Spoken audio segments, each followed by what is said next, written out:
South Florida, this is Headliners, only on CBS News Miami. Hi there and welcome to Headliners. I'm Lauren Pastrana. In the early morning hours of New Year's Day, authorities say a man rammed into a crowd of people in the French Quarter, killing 14 and injuring dozens more. The attack in New Orleans is causing major security concerns here in our community. In just a few days, South Florida is set to host the Orange Bowl, and it's expected to bring big crowds for the game. CBS News Miami's Ted Scouten has a look at how local police are taking action. The horror of New Orleans is weighing on the minds of some people visiting South Beach. And what is happening right now, it's shocking. Walking on Lincoln Road, Serena and Ruth are keeping their eyes open while enjoying their visit. I am going to continue to be cautious. I am going to continue to be aware of my surroundings, but I am still going to enjoy and live my life because tomorrow isn't promised. With permanent barriers in place, Lincoln Road is one of South Florida's most popular hangouts. A big pep rally is planned for Wednesday. Police met today to go over their operational plan in light of the terror attack. You will see a robust police staffing during that pep rally, not only inside of the perimeter, but there will be an outer perimeter as well to ensure that no one can really get through the barriers within. Police are not giving specifics, but tell us they do not plan to put up barricades to close Ocean Drive to cars. They will send out more police, both in uniform and undercover, monitor about 1,000 surveillance cameras, and utilize technology. We have about 12 drone operators that will be available if needed. We'll have SWAT personnel, and we have other tactical units to ensure that all resources are activated. Police tell us at this point there are no credible threats. Our intelligence analysts and detectives do social media sweeps as we speak. They've been working diligently to assess social media. Ruth's plan? Enjoy the moment. I pray every morning and then I just walk into life because I don't believe that God has given us a spirit of fear, but a power of love and of a sound mind. Police tell us they will continue to update their security plans. Meanwhile, that pep rally gets underway at 5:30 next Wednesday here on Lincoln Road. In Miami Beach, Ted Scouten, CBS News Miami. The deadly attack in New Orleans is hard to escape. Updates about the tragedy aren't just on the news. They're popping up on social media along with traumatic videos and pictures, sometimes uncensored. All of that can be an overload of traumatic content. CBS News Miami's Trish Christakis talked to a psychologist about how to navigate your emotions and talk to your kids about tragic events. The aftermath was really what got me. Social media flooded with terrifying events and shocking video without realizing you could be consuming traumatic content for hours. I can't watch specific things. I'm scrolling. I feel like everybody does that. You get caught. That's why I don't have a TikTok. Sean Shabani, a health and wellness content creator, spends 6 hours a day on social media, so it's impossible to avoid. I think my algorithm's set up where I don't really see too much of that stuff, but I mean, it's always there and it's not good to see it. And if you don't understand how everything works, it can definitely mess with your mind. It can make you probably be very anxious all the time. Board-certified clinical psychologist Jeff Gardier says it would benefit your mental and emotional health to limit your screen time and replace it with journaling. And it is really vitally important to acknowledge that this is a shocking event and that it may leave you feeling very, very rattled. This mom says she monitors her daughter's social media because if it's hard for her to see what's going on, she doesn't want her young daughter to see it either.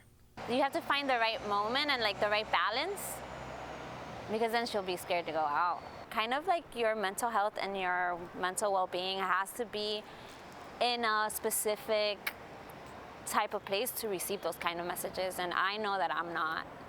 And while these moments are scary, professionals say to speak to your kids with empathy and validate their emotions.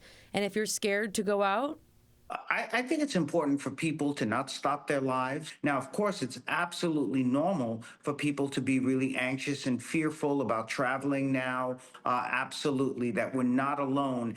He also mentions while you're living your life to stay vigilant and aware. If you see something, say something. In Miami, Trish Christakis, CBS News, Miami. When we come back, an update on a story we've been following closely here on Headliners. See the latest developments on the Sweetwater mobile home park evictions. South Florida, this is Headliners, only on CBS News Miami. Welcome back. I'm Lauren Pastrana. Now to a story we've been following closely on Headliners. The clock is ticking for hundreds of people at the Lil Abner Mobile Home Park who must gather their things and move out if they want to receive a potential monetary incentive. CBS News Miami's Yvonne Taylor spent the day catching up with the families in Sweetwater. This is what a new year looks like for families at the Lil Abner Mobile Home Park in Sweetwater. There are no barbecues or family gatherings. They are packing their belongings in moving trucks. There really isn't a reason to celebrate. 21-year-old Maria Carla Hernandez having a hard time holding in her emotions. Now she's working to help her mother prepare for an uncertain future. My mom, she doesn't have a lot of money. We don't have anywhere to go. So, yeah. Like staying here until the end and we figure things out is our only option. The end is 5 months away. At least 900 families lived at Lil Abner Mobile Park. The owner of the property, CREI Holdings, informed residents last month they had to leave by May 19th. Homeowners who get out before the end of January get a payment of $14,000. Those who leave later will receive less money. The company also said, according to Florida law, those who take legal action against the owner may not be entitled to any compensation. I think that it's absolutely disgusting what they're doing. Luis de la Paz ate his 12 grapes of good luck while packing. He shared with us these pictures of last night's New Year's Eve celebration. Tengo una niña de 5 años. I also have a 5-year-old who just started school, said Marley Garatiu. It breaks my heart when she tells me, Mom, I don't want to leave my school. I don't want to leave my friends. La niña mía no se quiere ir de aquí. She doesn't want to leave. The land will be redeveloped into occupied and workforce housing, according to Urban Group. Estos edificios le van a resolver el problema. Those buildings will solve some people's problems, but for these families, we have nowhere to go. Approximately 185 families have filed a class action lawsuit against the owner of the land, the city of Sweetwater, and Miami-Dade County, and they are seeking to obtain $50,000 for each homeowner. We are definitely following the story. And we are in Sweetwater. Yvonne Taylor, CBS News, Miami. A South Florida couple living in fear after a suspected arsonist targeted them not once, but twice. And they think it might be a case of mistaken identity. CBS News Miami's Joan Murray has the story from Hollywood. It happens in an instant. You see someone pouring gas on a car in Hollywood. Next moment, they set it on fire. You see 2 people running away. I heard a boosh, and the blinds are closed, but it turned orange, and I knew it was a truck. Sherry Steffson and Kim Hetrick tell me it happened early in the morning, and it's not the first time. Hetrick said a couple months ago he got a shock when he saw flames coming out of his wheel well. I thought I had just a flat tire. Well, it acknowledged I just woke up. I looked, I said, wow, on fire? Hetrick took these pictures of that damage. The couple doesn't know who's setting their car on fire or why. Because of the holiday, police have not gotten back to us so far with any information. We just moved here 8 months ago. We're retired. I don't even go to the grocery store. I don't know anybody. Their big fear it will happen again. The car is drivable, but it's risky with the damage. They think whoever is doing it may be targeting the wrong people. That's what we're thinking. Somebody that used to be here, they're retaliating against. We're not those same people. The couple tells me they used a garden hose and 2 fire extinguishers to get the flames out until firefighters got here. Police are investigating, but if you know anything, give Crime Stoppers a call, 954-493-TIPS. In Hollywood, Joan Murray, CBS News, Miami. When we come back, new year, better sleep? Why some people are looking to regulate their rest and see some serious benefits, too. From South Florida, this is Headliners, only on CBS News Miami. Welcome back. I'm Lauren Pastrana. It's the new year, and with it comes a whole new set of new laws. Yvonne Taylor joins us once again with a look at one regarding social media that's causing controversy among parents and children. 14 and 15-year-olds will be able to keep or open a social media account with a parent or guardian supervision. That's important to keep in mind. Now, the law goes into effect January 1st, but it will not be immediately enforced. Alex Goldsmith is very vocal about a state law that prevents teenagers from having or opening social media accounts. I don't agree with that. I think everyone should be able to have social media. This 16-year-old tells me teenagers not only use social media to explore the unknown, which is some parents' biggest fear and the premise of the law. But some people use social media to like communicate with their friends and stuff. So I think it's nice to have. His dad supported him wholeheartedly. I agree with everything he said. He's very responsible. We're not worried about him on social media. The social media restrictions were part of Florida House Bill 3, signed into law by Governor Ron DeSantis in March of 2024. It requires platforms like Facebook, Instagram, TikTok, among others, to terminate certain accounts and provide additional options for termination of such accounts. Of course, absolutely. Albany Guerra, mother of a teenager, sees the new law as a ray of light.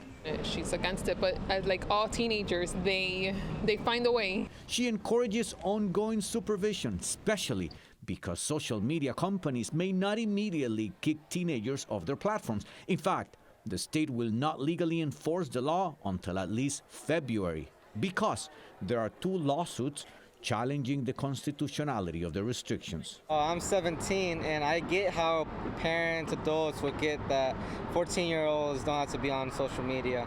Angel and his sister Damaris agree with the change. Because more exposure to social media can increase their mental explorations of bad things. Neil Goldsmith says it's about supervision. He told me if Alex was 15, he would not restrict him from social media. He's got my permission. He's got his mom's permission. So if the law becomes enforceable, social media companies could actually be subject to penalties if they don't restrict teenagers from their sites. And that could include a $50,000 penalty per violation. We're in Doral. Ivan Taylor, CBS News, Miami. And finally, New Year, better sleep. Young adults appear to be prioritizing their sleep more than older generations. CBS News Miami's Christian Benavidez looks at the lengths some are going to achieve a good night's sleep. Camilla Charles, a college senior in Florida, is among the millions of young adults who are now prioritizing their sleep routine in order to catch more Z's. Magnesium, I go to sleep, I do my skincare, I'll put my hair, if it straightens, I'll put it in little rollers. It's part of a trend known as sleep maxing, maximizing the time it takes to do your routine before going to bed so you can get more hours of sleep. I'm trying to figure out what works for me actually, because it is hard. A room is dark. No television on, no nothing. You gotta be quiet, man. And freezing cold in my room. One recent analysis found Gen Zers spend more time sleeping than any other generation.